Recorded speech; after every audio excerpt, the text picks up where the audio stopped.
मनसेचे धैर्यशील पाटील करणार जोरदार शक्ती प्रदर्शन।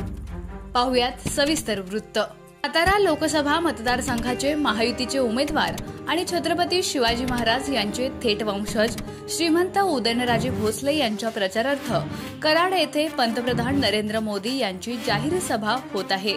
मनसे प्रमुख राज ठाकरे यांच्या आदेशाला शिरसावध्य मानून संपूर्ण महाराष्ट्रातील मनसैनिक महायुतीला साथ देण्याच्या उद्देशानं मैदानात उतरले आहेत। त्याच अनुषंगानं मनसे सातारा जिल्हाध्यक्ष धैर्यशील पाटील यांनीही आपली ताकद दाखवण्यास सुरुवात केली असून उद्या कराड येथे नरेंद्र मोदी यांच्या सभेला सुमारे 200 गाड्यांचा ताफा ते घेऊन जाणार असल्याचं खात्रीशीर वृत्त सूत्रांकडून कळत आहे।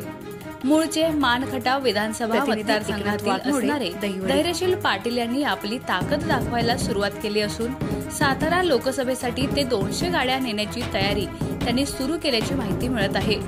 त्यामुळे कराड येथील सभेदरम्यानचे धैर्यशील पाटील यांचे शक्ती प्रदर्शन माढ्यात देखील महत्त्वपूर्ण भूमिका बजावणार हे मात्र नक्की।